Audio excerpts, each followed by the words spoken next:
ಬ್ರಹ್ಮದೇವನು ಅನೇಕ ಮಕ್ಕಳನ್ನು ಪಡೆದು ಅವರನ್ನು ಸೃಷ್ಟಿ ಕಾರ್ಯದಲ್ಲಿ ನಿಯೋಜಿತ ಮಾಡ್ತಾ ಇದ್ದ. ಸೃಷ್ಟಿಕರ್ತನೆಂಬುದು ಅದಕ್ಕಾಗಿಯೇ ಬ್ರಹ್ಮನಿಗೆ.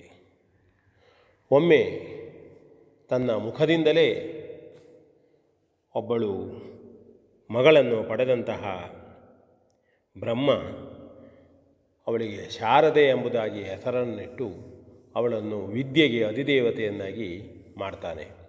ಇದು ಸೃಷ್ಟಿಗೆ ಅವಶ್ಯಕವಾದದ್ದು ಎಂಬುದಾಗಿ. ನಂತರದಲ್ಲಿ ಪಾಲನಾಕರ್ತನಾದಂತಹ ಮಹಾವಿಷ್ಣುವು ಜಗತ್ತಿನ ಒಳಿತಿಗಾಗಿ ಆಸೆ ಮತ್ತು ಪ್ರೀತಿ ಇದ್ದಂತಹ ಕಾಮ, ಶ್ರೇಷ್ಠವಾದಂತಹ ಕಾಮ ಇರತಕ್ಕದ್ದು ಜಗತ್ತಿನಲ್ಲಿ ಬೆಳವಣಿಗೆಯ ದೃಷ್ಟಿಯಿಂದ ಅದು ಅವಶ್ಯ ಎಂಬುದಾಗಿ ತಿಳಿದು ಅತ್ಯಂತ ಸುಂದರನೂ ಸುಮನೋಹರನೂ ಆದಂತಹ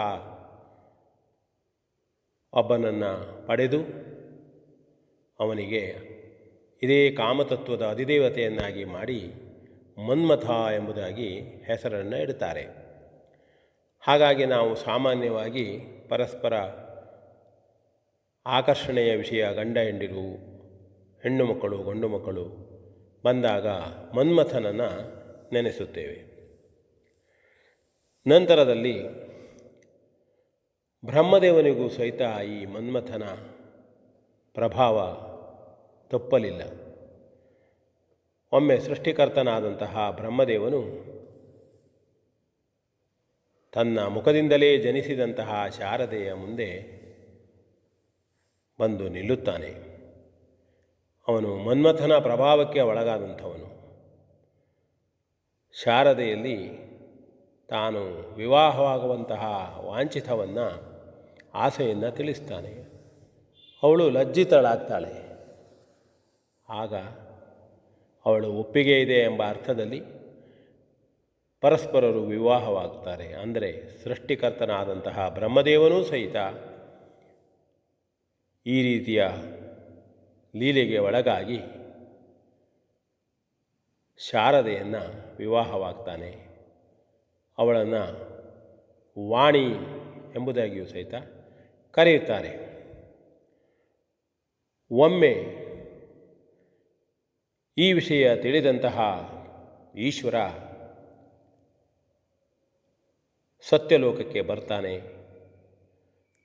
ಬಂದಾಗ ಬ್ರಹ್ಮದೇವನು ಶಾರದೆಯೊಂದಿಗೆ ಸುಖ ಸಲ್ಲಾಪದಲ್ಲಿ ಇರ್ತಾನೆ. ಈಶ್ವರನು ಬಂದು ಪ್ರಶ್ನೆಯನ್ನು ಮಾಡ್ತಾನೆ.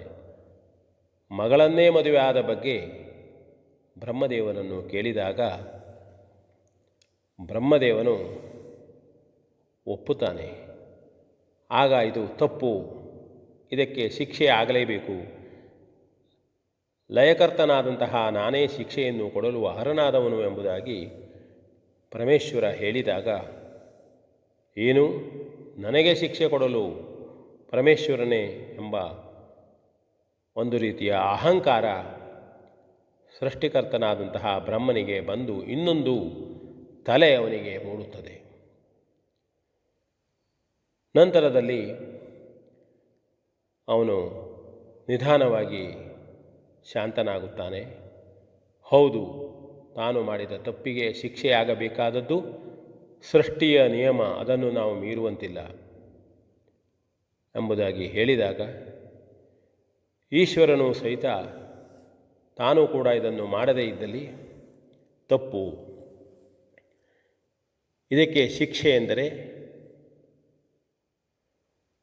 ಸಂಹಾರವೇ, ಮೃತ್ಯು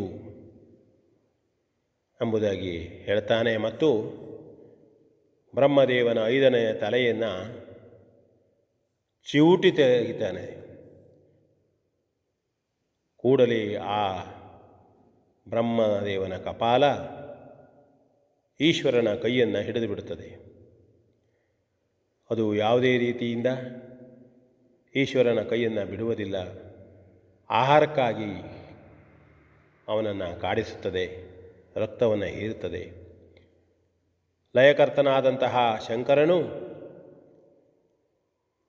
ತನ್ನ ನೀತಿಯಂತೆ ಶಿಕ್ಷೆಯನ್ನು ಕೊಡುವ ಬಗ್ಗೆ ನಿರ್ಧರಿಸುವಾಗಲೂ ಅವನಿಗೆ ತಿಳಿದಿತ್ತು ಇದರಿಂದ ಅಪಾಯ ತನಗಿದೆ ಎಂಬುದಾಗಿ. ಆದರೂ ಸಹಿತ ಮಹಾತ್ಮರಾದವಂತೂ ದೇವರಾದಂಥವರು ನಿಯಮವನ್ನು ಪದ್ಧತಿಯನ್ನು ತಪ್ಪುವುದಿಲ್ಲ ಎಂಬುದಕ್ಕೆ ಇದೊಂದು ಉದಾಹರಣೆ. ಹಾಗೆ ಈಶ್ವರನು ಕೈಯಿಂದ ಬ್ರಹ್ಮಕಪಾಲದ ಬಾಧೆಯನ್ನು ತಾಳಲಾರದೆ ಲೋಕವನ್ನೇ ತಿರುಗುತ್ತಾನೆ. ಭವತಿ ಭಿಕ್ಷಾಂದೇಹಿ, ಭವತಿ ಭಿಕ್ಷಾಂದೇಹಿ, ಭಿಕ್ಷೆಯನ್ನು ಕೊಡಿ. ನೋಡಿ ಶಿವನ ಪರಿಸ್ಥಿತಿ ಎಲ್ಲಿಗೆ ಬಂತು.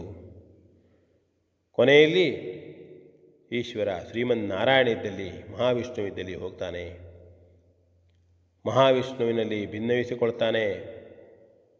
ಲಯಕರ್ತನಾದಂಥ ಶಿವನ ಪರಿಸ್ಥಿತಿಯೇ ಈ ರೀತಿಯಾಗಿ ಹೋಗಿದೆ. ಆಗ ಮಹಾವಿಷ್ಣು ಒಂದು ಆಲೋಚನೆಯನ್ನು ಮಾಡ್ತಾನೆ. ಬಂದು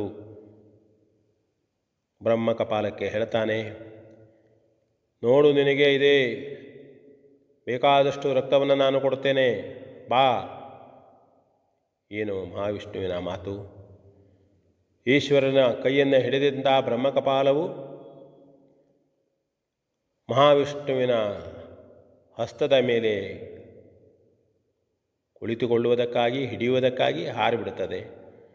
ತಕ್ಷಣದಲ್ಲಿ ಮಹಾವಿಷ್ಣು ತನ್ನ ಕೈಯನ್ನು ಹಿಂತೆಗೆದುಕೊಂಡು ಆ ಕಪಾಲವು ಭೂಮಿಯಲ್ಲಿ ಬೀಳುವ ಹಾಗೆ ಮಾಡ್ತಾನೆ. ಕೂಡಲೇ ಆ ಕಪಾಲವು ಭೂಮಿಯ ಮಣ್ಣನ್ನು ಸೇವಿಸತೊಡಗುತ್ತದೆ. ಆಗ ಮಹಾವಿಷ್ಣು ಹೇಳ್ತಾನೆ, ಬೇಡ, ನಿನಗೆ ಒಂದು ಸಂದರ್ಭದಲ್ಲಿ ನಾನು ಯಥೇಚ್ಛವಾಗಿ ರಕ್ತವನ್ನು ಕೊಡುತ್ತೇನೆ ಎಂಬುದಾಗಿ ಆ ಕಪಾಲವನ್ನು ಸಮಾಧಾನಪಡಿಸ್ತಾನೆ, ಸಂತೈಸುತ್ತಾನೆ. ಇದೇ ಬ್ರಹ್ಮಕಪಾಲದ ಕತೆ. ಎಲ್ಲ ತಿಳಿದುಕೊಳ್ಳಿ, ಸರಿಯಾಗಿ ತಿಳಿದುಕೊಳ್ಳಿ, ಓದಿ. ನಮ್ಮ ಪುರಾಣದ ಕತೆ ನಮಗೆಲ್ಲರಿಗೂ ತಿಳಿದಿರಲಿ ಅಂತ ಹೇಳ್ತಾ, ವಿ ಎನ್ ಭಾಗವತ್, ಬರಬಳ್ಳಿ.